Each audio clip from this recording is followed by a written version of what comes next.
ماہرہ زینب خان کے قلم سے لکھا ناول بس الفت سی ہو گئی ہے، قسط نمبر 31۔ 2-3 فائلز اٹھائے وہ نوک کر کے اس کے روم میں آئی تھی، جو ٹیبل کی درازیں کھول کھول کر دیکھتے ہوئے جانے کیا تلاش کر رہا تھا۔ ہانیہ نے بمشکل تھوک نکلا تھا۔ انگوٹھی والے ہاتھ پر ابھی بھی پٹی باندھے اسے اوورال کی جیب میں ہی رکھا تھا۔ وہ ڈاکٹر صفوان، یہ جو اپنے فائلز منگوائی تھیں میں لے آئی۔ لہجے کی لڑکھڑاہٹ پہ قابو پاتے ہوئے اس نے فائلز میز پہ رکھیں۔ تھینکس ڈاکٹر ہانیہ، مصروف سے انداز میں شکریہ ادا کرتے ہوئے اب وہ دوسری ڈرا میں رکھی چیزیں الٹ پلٹ کر رہا تھا۔ وہ جو فوراً سے پیشتر وہاں سے بھاگنے کے لیے پلٹ گئی تھی، صفوان کی آواز پہ اس کا سانس رکا تھا۔ اچھا سنیں؟ جی؟ ڈر کو دبانے کی وہ پوری کوشش کر رہی تھی۔ آپ کو یاد ہے ایک دفعہ میں نے آپ سے اپنے روم سے پیشنٹ کی فائل اور اپنا موبائل لانے کے لیے کہا تھا؟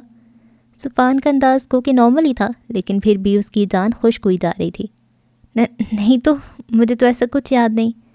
جھوٹ کا سہارا لیتے ہوئے اس نے خود کو بچانا چاہا۔ کیوں؟ آپ کا کچھ کھو گیا کیا؟ وہ جو فائلز کی طرف متوجہ ہونے لگا تھا، ہانیہ کی اگلی بات پہ سر اٹھا کے اسے دیکھا۔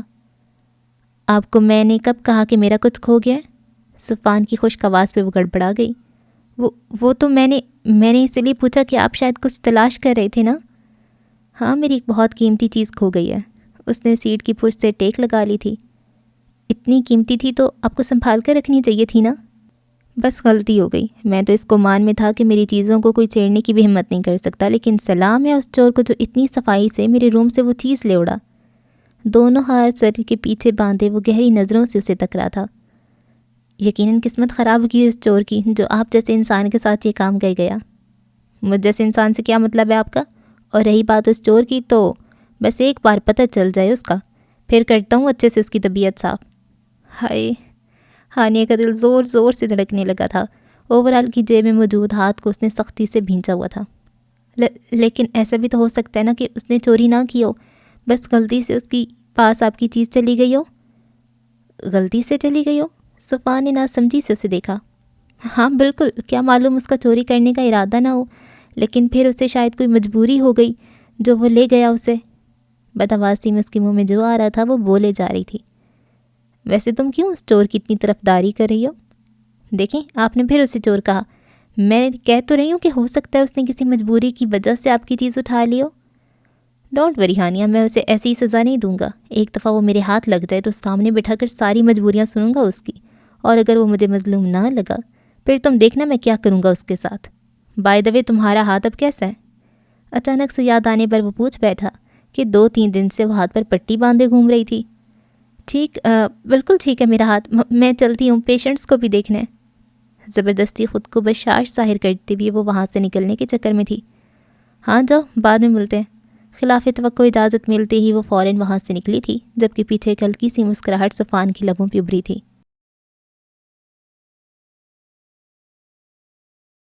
پورے پشاور کی اچھے سے خاک چھاننے کے بعد وہ لوگ واپس حویلی پہنچے تھے، جہاں حماس نے انہیں آڑے ہاتھوں لیا تھا۔ ابھی وہ سکون سے بیٹھے بھی نہ تھے کہ حیدر کی کال آنے پر سلمان ان سب کو لے کر اپنے گھر آ گیا تھا۔ یہ کون ہے؟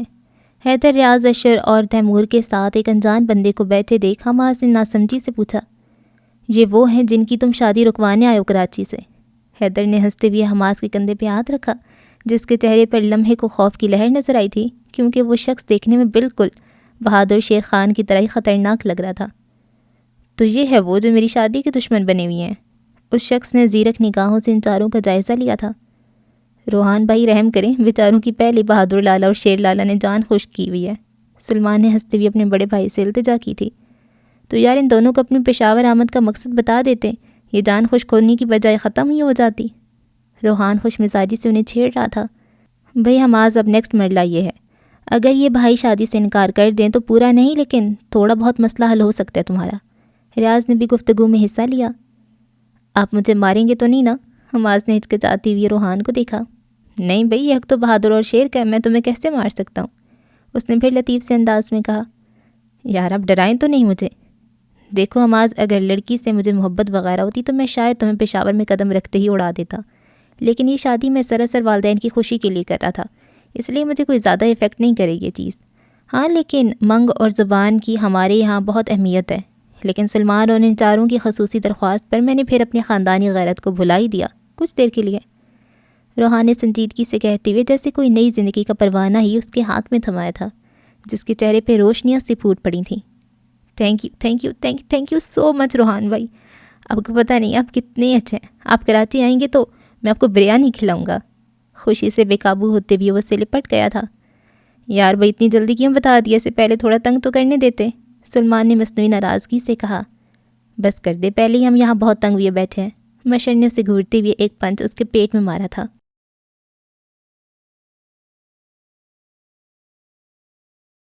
زرمین کی طبیعت رات سے کچھ ناساز تھی۔ امائزہ یونی سے آف کر کے سوپ کا باؤل لیے ان کے پاس ہی آئی تھی، جہاں سواش بیڈ پر ان کے سامنے بیٹھا بی پی چیک کر رہا تھا۔ پھپھو میں نے سوپ بنایا آپ کے لیے، اور کچھ چاہیے ہو تو بتائیں۔ سرخ آنچل سے سر ڈھانپے وہ نکھری نکھری لگ رہی تھی۔ مجھے کچھ نہیں چاہیے امائزہ، تم بس میرے بیٹے کا خیال رکھا کرو۔ زرمین نے محبت پاش نظروں سے سواش کو دیکھتے ہوئے کہا، جو سیاہ 3 پیس میں وجاہت کا شکار لگ رہا تھا۔ اس کی تو آپ فکر ہی نہ کریں ممی، آپ کی بہو کافی اچھے سے میرا خیال رکھتی ہے۔ اس نے بی پی کی مشین سائڈ ٹیبل پہ رکھتے ہوئے میں نے خیزی سے امائزہ کو دیکھتے ہوئے کہا، پھر کوٹ کے بٹن بند کرتے ہوئے اٹھ کھڑا ہوا۔ بالکل پھپھو، اب تو آپ کی بہو کو آپ کے لاڈلے کے سوا کچھ دکھتا ہی نہیں ہے، یہ تو بھول ہی گئی ہے کہ گھر میں اور بھی لوگ رہتے ہیں۔ یونیفارم پہنے کیپ ہاتھ میں لیے وہ اس وقت وہاں اندر آیا تھا، جب مصنوعی سا منہ بنا کر بولا، تمہارے لاڈ اٹھانے کے لیے ڈاکٹر موجود تو ہے یہاں؟ سواش نے مسکرا کر کہا، اشارہ سمرین کی جانب بھی تھا، جسے کل رات کو ایک ایمرجنسی کیس آنے پر ہاسپٹل سے کال کر کے فوری بلوا لیا گیا تھا۔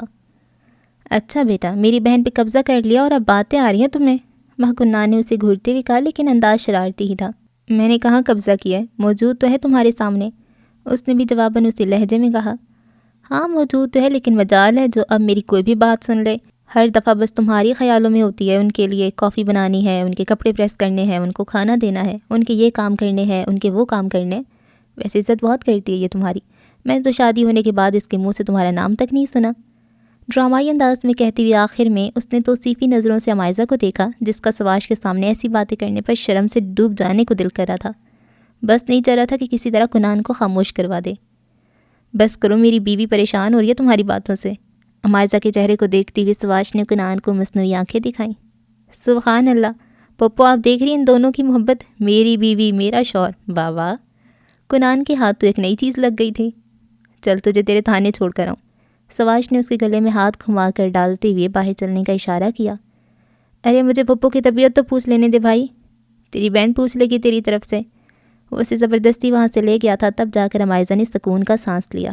زرمین نے سودگی سے آنکھیں موند لی تھیں۔ آج سواش کے انداز نے انہیں ابراہیم کی یاد دلا دی تھی۔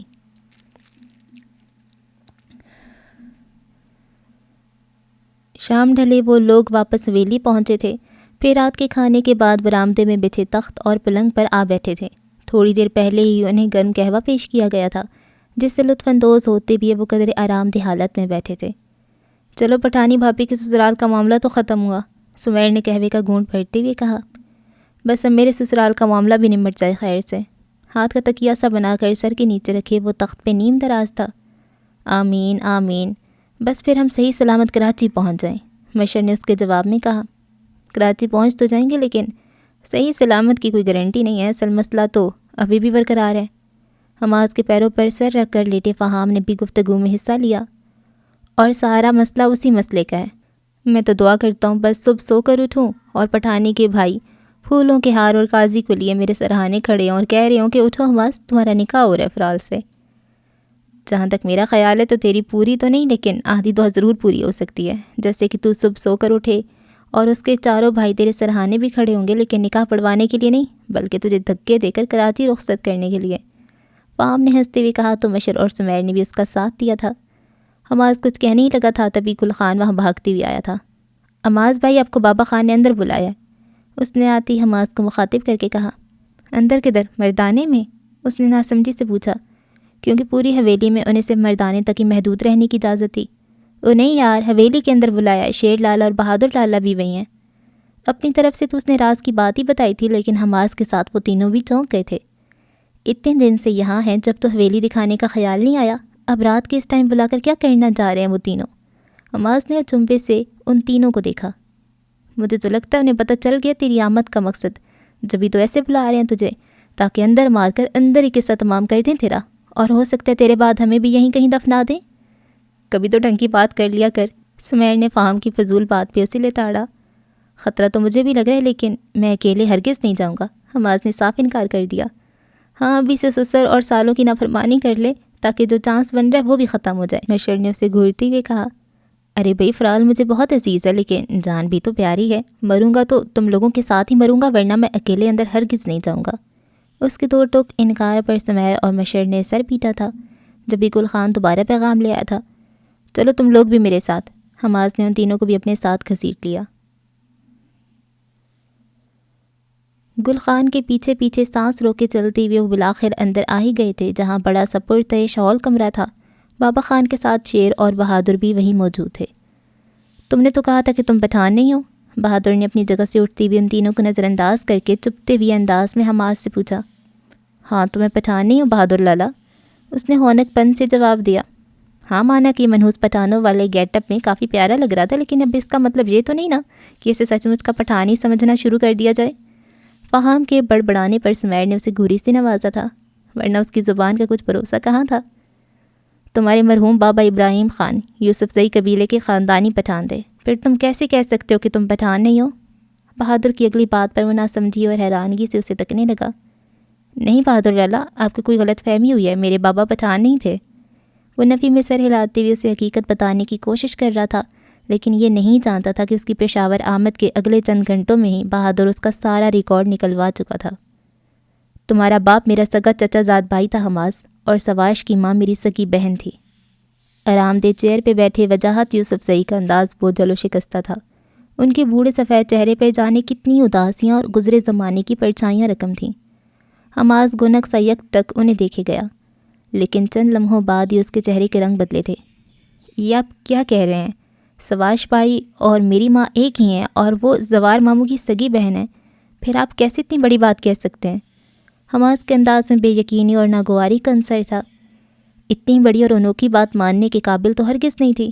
وجاہت یوسف زئی نے پھیکی سی مسکراہٹ سے اسے دیکھا تھا، ہو بہو اپنے باپ سے ملتا جلتا لب و لہجہ تھا اس کا۔ وہ دونوں کلاس روم میں تنہا بیٹھے تھے۔ ابراہیم کا ہاتھ تیزی سے اپنی اسائنمنٹ کمپلیٹ کرنے کے لیے چل رہا تھا، جو اسے آج ہی سبمٹ کروانی تھی۔ لیپ ٹاپ بھی سامنے کھلا پڑا تھا، جبکہ وہ اس کے برابر میں بیٹھی ہتھیلی میں چہرہ گرائے اسے دیکھ رہی تھی۔ اگر آپ کے گھر والے شادی کے لیے نہ مانے تو کیا ہوگا ابراہیم؟ زرمین کا انداز فکرمندانہ تھا۔ ایسا کچھ نہیں ہوگا یار، میں ان کا اکلوتا بیٹا ہوں، میری بات کیسے رد کر سکتے ہیں؟ نوٹ بک پہ تیزی سے لکھتے ہوئے وہ پرسکون سے بولا۔ لیکن پھر جو آپ کی بچپن کی منگیتر ہے اس کا کیا ہوگا؟ زرمین نے ایک اور اہم وجہ کی طرف اس کی توجہ دلائی تھی۔ گلمینا ایک سمجھدار لڑکی ہے، میں خود اس سے بات کر کے ساری سچویشن بتاؤں گا، مجھے امید ہے وہ سمجھ جائے گی۔ لیکن مجھے بہت ڈر لگ رہا ہے آپ کے پشاور جانے سے۔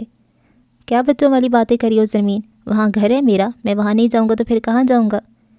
ابراہیم نے کام سے نظریں ہٹا کر اسے دیکھتے ہوئے خفا سے لہجے میں کہا۔ لیکن وہاں پہنچ کر مجھے بھول مت جائیے گا، میں آپ کی کالز کا انتظار کروں گی۔ پریشان کیوں ہوتی ہو زری؟ میں ہوں نا، سب سنبھال لوں گا، اور انشاءاللہ یہاں واپس آنے کے بعد اگلی دفعہ جب میں واپس پشاور جاؤں گا تو تم بھی میری بیوی کی حیثیت سے میرے ساتھ ہوگی۔ اس نے زرمین کا ہاتھ اپنے ہاتھ میں لے کر ہلکا سا دباؤ ڈالا تھا۔ ابراہیم خان اپنے وجود کو تو بھول سکتا ہے، لیکن تمہیں کبھی بھی نہیں۔ زرمین کے لیے بے انتہا محبت اس کی بھوری آنکھوں کی چمک سے ہی صاف ظاہر ہو رہی تھی۔ زرمین اور ابراہیم دونوں لاء کالج میں ساتھ پڑھتے تھے اور ایک دوسرے کے لیے پسندیدگی کے جذبات رکھتے تھے، لیکن ابراہیم کے لیے سب سے بڑی پریشانی ان کی خاندان کی تھی کہ جہاں غیر خاندان میں شادی کرنا معیوب سمجھا جاتا تھا، اور جب بچپن کی منگ موجود ہو تو پھر تو کوئی سوال باقی نہیں رہ جاتا تھا۔ ابراہیم والدین کی اجازت سے کراچی پڑھنے آیا تھا، جہاں زرمین کی محبت میں گرفتار ہو بیٹھا۔ زرمین کے والدین حیات نہیں تھے، بس ایک چھوٹا بھائی زوار تھا جو کہ بزنس پڑھ رہا تھا۔ ابراہیم نے زرمین کو پروپوز کرتے ہوئے گلمینا کے بارے میں بتایا تھا، لیکن ساتھ یہ بھی یقین دلایا تھا کہ وہ اس کے علاوہ کسی اور سے شادی ہرگز نہیں کرے گا۔ پہلے تو وہ خود ہی مہینے میں 1-2 بار پشاور کا چکر لگا لیا کرتا تھا، لیکن اس بار کرامت یوسف زئی نے اسے 2 دن کے اندر فوراً پشاور آنے کے لیے کہا تھا۔ اسی وجہ سے اسے تھوڑی پریشانی لاحق تھی، کیونکہ وہ کبھی اسے ایسے فون کر کے نہیں بلاتے تھے، اور پھر پچھلے ہفتے ہی تو وہ ہو کر آیا تھا۔ 1 ہفتے بعد ہی دوبارہ اس کے پشاور جانے کا سن کر زرمین ایک انجانے خدشے میں گھری ہوئی تھی، لیکن ابراہیم کی ڈھیر ساری امیدیں اور یقین دہانیاں کروانے پر اس نے پھر بجے دل سے ابراہیم کو رخصت کیا تھا۔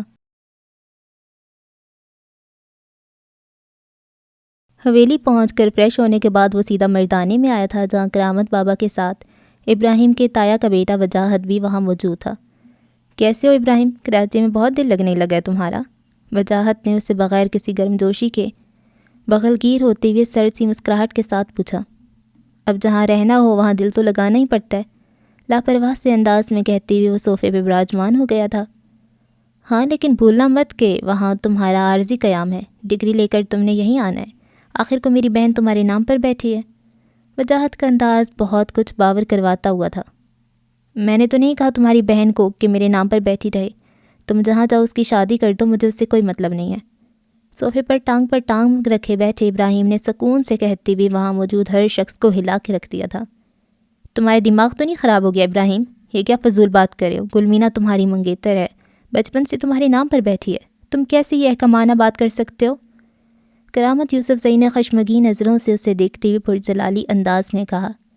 اس کے بدلے تیور دیکھ کر شک تو انہیں پہلے ہی ہو گیا تھا، اسی لیے انہوں نے صاف بات کرنے کے لیے پشاور بلوایا تھا، لیکن انہیں اندازہ نہیں تھا کہ وہ ایسے بے دھڑک سب کے سامنے بے خوفی سے یہ کیا اٹھے گا۔ واہ چچا جان واہ، اور بھیجیے اسے شہر پڑھنے کے لیے۔ اب یہ اتنا عالم و فاضل ہو گیا ہے کہ قبیلے کے رسم و رواج کے اس کے نزدیک کوئی اہمیت باقی نہیں رہی۔ وجاہت کا خون تو کھول ہی اٹھا تھا ابراہیم کی اس دلیری پر۔ وہ دونوں ہم عمر ہی تھے، لیکن دونوں کے مزاجوں میں زمین آسمان کا فرق تھا۔ ابراہیم جتنا کول مائنڈڈ بندہ تھا، وجاہت کا دماغ اتنا ہی ذرا سی بات پہ گرم ہو جاتا تھا۔ اسی وجہ سے کزنز ہونے کے باوجود بھی ان کے بیچ سلام دعا سے زیادہ بات کبھی نہیں ہوئی تھی، اور نہ ہی دونوں نے کبھی کوئی ایسی ضرورت محسوس کی تھی۔ بابا میں آپ کے بلاوے پر آیا ہوں تو صرف یہ بتانے کے لیے کہ میں گلمینہ سے شادی نہیں کر سکتا، آپ تایا جی جہاں چاہیں اس کی شادی کر سکتے ہیں۔ ابراہیم نے سنجیدگی سے اپنے باپ اور تایا کو مخاطب کر کے کہا تھا۔ ہوش میں رہ کر بات کرو ابراہیم، اتنی بڑی بات تم کہہ بھی کیسے سکتے ہو؟ تایا جی کا انداز انتہائی غضبناک تھا۔ میری بیٹی تمہارے نام پر بیٹھی اور تم اتنے بغیرت ہو گئے ہو کہ اپنی منگ چھوڑ رہے ہو؟ معاف کیجیے گا تایا جی، لیکن یہ اچھے سے جانتے ہوئے بھی کہ گلمینہ میری منگ ہے، میں نے کبھی اس کے بارے میں سوچا نہیں، وہ مجھے میری بہن کی طرح ہی عزیز ہے۔ خاموش ہو جاؤ ابراہیم، بہت سن لی تمہاری بکواس۔ کرامت یوسف زئی نے اسے جھڑک کے رکھ دیا۔ آپ بھلے سے بکواس ہی سمجھ لے، لیکن میں گلمینہ سے شادی ہرگز نہیں کر سکتا۔ وائٹ کاٹن کی شلوار قمیض میں براؤن چادر کندھوں پہ پھیلائی کسی مغرور شہزادی کی طرح وہاں بیٹھا اپنا فیصلہ سنا رہا تھا۔ گلمینہ سے شادی نہیں کرنی تو پھر بتاؤ، پھر کہاں کرو گے؟ کراچی میں موجود اس لڑکی سے کرو گے جس کے ساتھ ہاتھوں میں ہاتھ ڈالے تم پوری یونیورسٹی میں گھومتے ہو؟ تمہیں سے کوئی مطلب نہیں ہونا چاہیے۔ وجاہت کے کٹیلے انداز پہ ابراہیم نے ناگواری سے کہا۔ کیوں مطلب نہیں ہونا چاہیے؟ وہ بہن ہے میری، تمہاری وجہ سے میں اس کی زندگی برباد ہوتے نہیں دیکھ سکتا۔ کس نے کہا ہے اس کی زندگی برباد کرنے کو؟ کر دو تم اس کی کہیں بھی شادی، میں کچھ نہیں کہوں گا۔ کیا تمہیں معلوم نہیں ہے کہ قبیلے کے رسم و رواج کو توڑنے والوں کی اس قبیلے میں کوئی جگہ نہیں ہے؟ گلمینہ کو چھوڑنے پر تم اس قبیلے سے ہی نہیں بلکہ اپنے خاندانی جائیداد سے دستبردار ہونا پڑے گا۔ وجاہت نے تیکھے لہجے میں کہتے ہوئے سب سے اہم پوائنٹ اٹھایا تھا۔ ساری زندگی شہزادوں کی طرح عیش کرتے ہوئے گزاری ہے، اب کیا تم اس لڑکی کے لیے کراچی جیسے شہر میں محنت مزدوری کرو گے؟ جو ہوگا وہ بات کی بات ہے، لیکن بابا خان میں اپنا فیصلہ سنا چکا ہوں، میں گلمینہ سے اپنی منگنی ختم کرتا ہوں۔ ابراہیم کے سنجیدگی سے کہنے پر کرامت یوسف زئی کا ایک زوردار تھپڑ اس کے چہرے پہ پڑا تھا۔ سیدھے گال پہ ہاتھ رکھے وہ بے یقینی سے اپنے باپ کے پرجلال چہرے کو دیکھ رہا تھا۔ اسے یاد نہیں تھا کہ بابا خان نے کبھی مذاق میں بھی اسے ڈانٹا ہو۔ تمہاری شادی صرف اور صرف گلمینہ سے ہوگی ابراہیم، اور آج ہی ہوگا یہ نکاح۔ کرامت یوسف زئی کی اگلی بات پر جہاں کا تہاں رہ گیا تھا۔ تایا جی اور وجاہت کی حالت بھی اس سے مختلف نہ تھی۔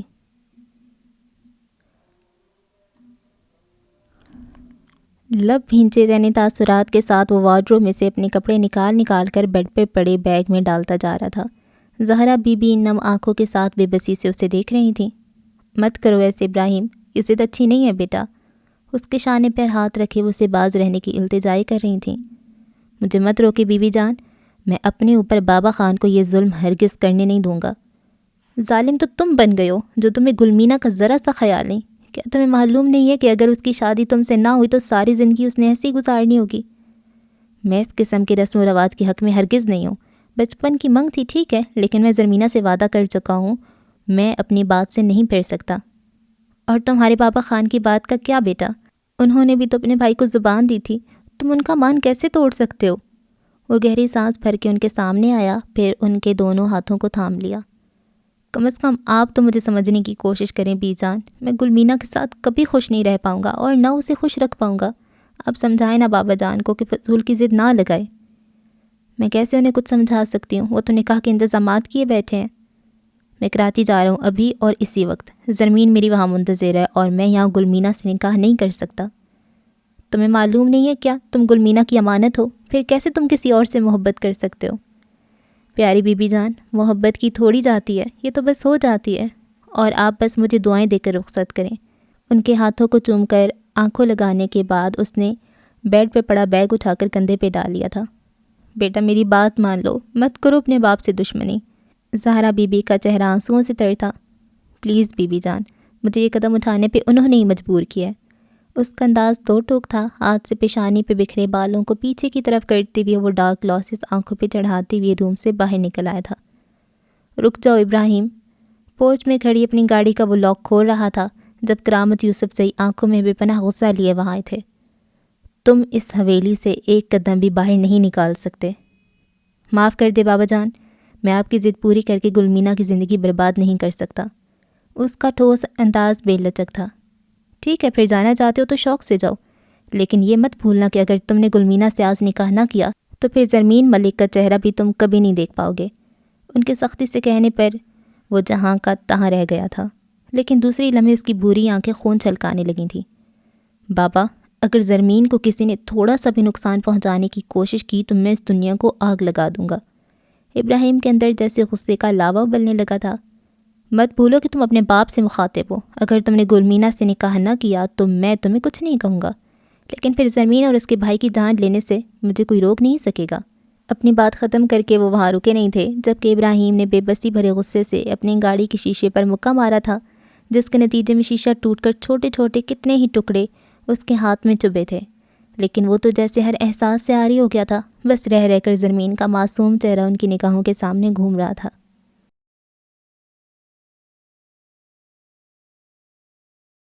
آپ میرے ساتھ ایسا نہیں کر سکتے ہیں بابا خان۔ وہ غصے میں بھرا ان کے پیچھے مردانے میں آیا تھا جہاں منشی اور کچھ ملازموں کے ساتھ بیٹھے وہ زمینوں کا حساب کتاب چیک کر رہے تھے۔ گہری سانس بھر کر انہوں نے سب کو وہاں سے جانے کا اشارہ کیا۔ میں اس بارے مزید کوئی بات نہیں کرنا چاہتا ابراہیم۔ ان کا انداز سرد تھا۔ آپ نے کیا کیا زرمین کے ساتھ؟ اس کا فون نہیں لگ رہا، کل سے میرا کوئی کانٹیکٹ نہیں ہوا ہے اس سے۔ آپ ہمارے معاملے میں اسے کیوں شامل کر رہے ہیں؟ یہ سارا معاملہ صرف اسی لڑکی کی وجہ سے ہوا ہے، اور فکر مت کرو، میں اسے کوئی نقصان نہیں پہنچاؤں گا۔ ایک دفعہ تمہارا نکاح ہو جائے تو وہ بھی صحیح سلامت اپنے بھائی کے پاس پہنچ جائے گی۔ بابا، آپ نے زرمین کو اغوا کروایا ہے؟ وہ بے یقین سا تھا۔ اغوا نہیں کروایا، بس 2 دن کے لیے اپنا مہمان بنایا۔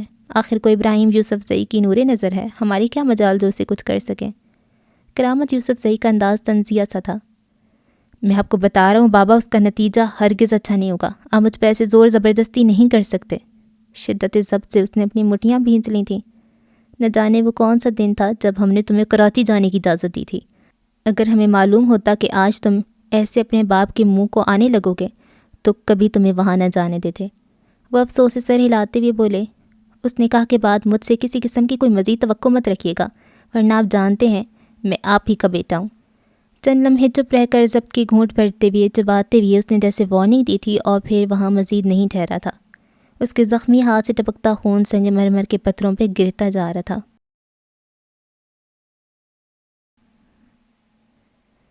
مشکل سے ہی صحیح، لیکن مجھے یقین ہے کہ کرامت ابراہیم کو ضرور روک لے گا۔ بابا خان، جب وہ گلمینا سے شادی پہ راضی ہی نہیں ہے تو پھر ہم کیوں اس کی زندگی برباد کریں؟ وجاہت کی نہ سمجھی و بیزاری سے کہنے پر تایا جی نے ایک سخت نظر سے اسے نوازا۔ ابراہیم کی زبان مت بولو وجاہت، اس کی توکل پہ اس لڑکی کی عشق کی پٹی بن گئی ہے جو ہمارے بزرگوں کی روایت کو اس نے 2 کوڑے کا کر کے رکھ دیا ہے۔ وہ نفرت سے پھنکارے۔ بے شک اب ابراہیم ان کا داماد بننے والا تھا، لیکن اس کے لیے جتنی بھی محبت ان کے دل میں تھی وہ تو جیسے اب کہیں باقی ہی نہیں رہی تھی۔ کبھی انہوں نے اسے وجاہت سے کم نہیں سمجھا تھا، لیکن ہمیشہ وجاہت پر اسے فوقیت ہی دی تھی۔ لیکن ان کی محبت کا جو صلہ اس نے دیا تھا وہ انہیں غم و غصے میں مبتلا کر گیا تھا۔ جب ایک ملازم وہاں بھاگتے ہوئے سے انداز میں وہاں آیا، بڑے خان صاحب، چھوٹی حویلی سے فون آیا ہے، چھوٹے خان صاحب شام کو گلمینا بی بی اور ابراہیم بابا کے نکاح کے لیے یہاں آنے والے ہیں۔ تایا جی نے فاتحانہ نظروں سے وجاہت کو دیکھا جو بے یقینی کی کیفیت میں تھا۔ ماہرہ زینب خان کے قلم سے لکھا ناول بس الفت سی ہو گئی ہے، قسط نمبر 31 کا اختتام ہوا۔ آپ سے اگلی قسط میں ملاقات ہوگی، تب تک کے لیے اللہ حافظ۔